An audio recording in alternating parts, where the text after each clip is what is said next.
ليش أغلب السيدات وبالخصوص الأمهات يكون عندهم هوس بتنظيف البيت؟ هذا سؤالنا لهذا اليوم، ويلا خلينا نجاوب عليه. وهسه خل نروح أنا وياكم لجامعة كروكيت، لأن أكو هناك فريق بحثي بقيادة الباحث النفسي مارتن لونغ قام عمل دراسة واكتشف بوجود علاقة مهمة جدا بين النظافة المفرطة والتوتر المؤقت.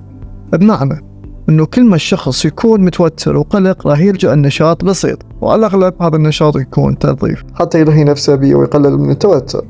فالهدف الأساسي من النظافة ما يكون رؤية الأشياء بمظهر نظيف، وإنما يكون مجرد تقليل من حدة التفكير والتوتر بقيام هذا العمل. بس إيش معنى التنظيف مو غير شيء؟ أكو باحثة اسمها كريستين شونوالد بتقول إنه فكرة التنظيف تعطي شعور ما بالتحكم عند الأفراد، شعور بالسيطرة على إنه قادر على عمل شيء سهل التنفيذ وسريع النتيجة. وهذا الشيء يفسر لنا ليش مرات بعض السيدات من يجون خطة لأول مرة تظل تمسح وتلمع وترتب الأشياء حتى وهم قاعدين وياها، فهي تسوي هيك حتى تثبت السيطرة على ممتلكات بيتها وتخفي التوتر اللي بداخلها بالتنظيف.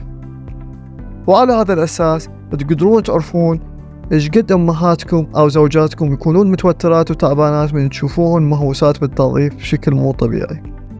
ولهنا انتهى الفيديو، أتمنى أنه على إعجابكم، ولا تنسون دعمكم باللايك واشتراك وتفعيل جرس الإشعارات.